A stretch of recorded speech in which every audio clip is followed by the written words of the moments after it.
ঐতিহ্যবাহী গ্রাম বাংলার লোকসংস্কৃতির বিনোদন মাধ্যমগুলোর একটি হলো পুতুল নাচ। একসময় লোকশিক্ষার মাধ্যম হিসেবে পুতুল নাচ খুবই জনপ্রিয় ছিল।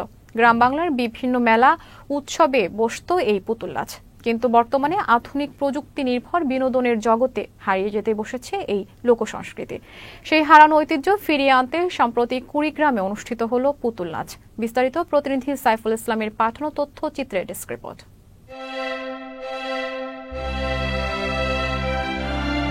একসময় গ্রামীণ জনপদে যেসব মেলা হতো সেসব মেলার অন্যতম আকর্ষণ ছিল পুতুল নাচ। এছাড়া সারা বিশ্বে পুতুল নাচ লোকনাট্যের অন্যতম প্রতীক। কিন্তু গ্রাম বাংলার জনপ্রিয় ও জৌলুসপূর্ণ বিনোদনের এ মাধ্যম আজ নানা কারণে হারিয়ে যাচ্ছে। আগের মতো পুতুল নাচে জৌলুস না থাকায় এ শিল্পের সঙ্গে সংশ্লিষ্টরা অন্য পেশে চলে যাচ্ছেন।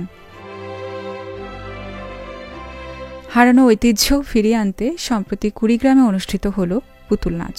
জেলার ইকো পার্কে দিনব্যাপী এ পুতুল নাচ দেখতে ভিড় জমায় নারী, শিশু, পুরুষ সহ বিভিন্ন বয়সের মানুষ। এই শিল্পকে টিকিয়ে রাখতে সরকারি পৃষ্ঠপোষকতার দাবি সংশ্লিষ্টদের। 35 বছর থেকে পুতুল নাচে কাজ করি, এখন চলে না। এখন আমার একটা চলার ব্যবস্থা করে দিলে আমরা সংসারটা ভালো চলতো। পুতুল নাচ আগে যেমন ছিল যে আমার ওই আয় দিয়ে আমাদের সংসার ভালো চলতো, আমি চলতে পারতাম। এখন এমন একটা পর্যায়ে হয়েছে যে পুতুল নাচ দিয়ে যে আমার সংসার চলা খুব কঠিন। এদিকে পুতুল নাচ দেখতে আসা দর্শনার্থীরাও প্রকাশ করেছেন তাদের উচ্ছ্বাস। তাদের প্রত্যাশা টিকে থাকুক এই ঐতিহ্য।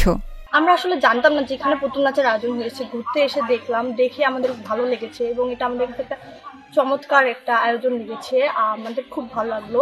আমাদের ভাই বোন এই সম্পর্কে জানতে পারলো। আমরা তো গল্প শুনেছিলাম, গল্প শোনার পরিবর্তে এটা দেখে আমাদের আরো অনেক বেশি ভালো লাগছে, আনন্দ লেগেছে। আমরা এটা একটা বিনোদন হিসেবে পেয়েছি, আর আমরা চাই যে এটা হারিয়ে না যাক, এটা যাতে বেঁচে থাকে আমাদের বাংলার ঐতিহ্য হিসেবে। আধুনিক প্রযুক্তি নির্ভর বিনোদনের জগতে হারিয়ে যেতে বসেছে এই লোকসংস্কৃতি। আগে সেই জৌলুস কিংবা চাহিদা না থাকায় দীর্ঘ বছর ধরে পুতুল নাচ পেশাকে আগলে রেখে জীবিকা নির্বাহ করা মানুষগুলো অর্থের অভাবে মানবেতর জীবনযাপন করছেন।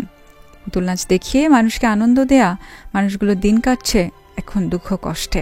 আমি অনেক কষ্ট করে আবার ঋণ দফা করে বিভিন্নভাবে আমি লাখ টাকা ম্যানেজ করে আমি আবার এই পুতুলগুলো আবার কিনলাম, কিনে আবার দলটা রেডি করলাম। করার পরেও আমি এখনো শেষ করতে পারিনি। আরো আমার শূন্যতা আছে, আরো 70,000 টাকা আমার হলে আমার টিমটা ঠিক হবে আর কি, মালামালগুলো ঠিক হবে, যন্ত্রপাতি সহ। যাই হোক, যদি জেলা প্রশাসক মহোদয় যদি আমাদের বিষয়টা একটু দেখতেন তা আমরা অনেক উপকৃত হতাম। গ্রাম বাংলার ঐতিহ্যবাহী পুতুল নাচ আজ বিলুপ্তির পথে। তেমন আর দেখা মেলে না গ্রামগঞ্জে। কালে বিবর্তনে পুতুল নাচ শুধু বিলুপ্তিই হয়নি, পুতুল নাচের সঙ্গে জড়িত সংশ্লিষ্ট কলা কুশলীরাও পড়েছেন চরম বিপাকে। Channel S news desk.